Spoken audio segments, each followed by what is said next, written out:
nëse bëjmë krahasimin të ligjit që ne e kishim në dispozicion si Aleancë për Shqiptarët, me këtë ligj dallimi është fushë dhe male. Pra, ky është ky ligj në fakt, ashtu siç ka shkuar në Komisionin e Venecias, se nuk ka erdhur parlament versioni i fundit, po unë nuk mendoj se ka pas dyshime. Nuk parasheh afate kohore për realizimin e përfaqësimit drejt barabartë. Te ligji jon parashihej. Për 3 vite gjitha instancat ishin të obliguar të realizojnë bile dhe aty ku përfaqësimi është zero. Ky ligj pra nuk parasheh dalimin e keqpërdorimeve. Përsëri Igori mund të shkëlqyet Halili dhe Ana Sjelltas. Përsëri. Pra, ti për shembull nuk ke mehanizëm që të ndaloje keqpërdorimin. Arsye pse ishim kundër balansuesit.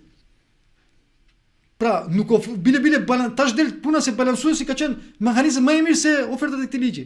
Pra këto e paraqesin si një fasadë që shkëlqen nga jashtë me retorikën e tyre, DSM, po brendi është kalbur.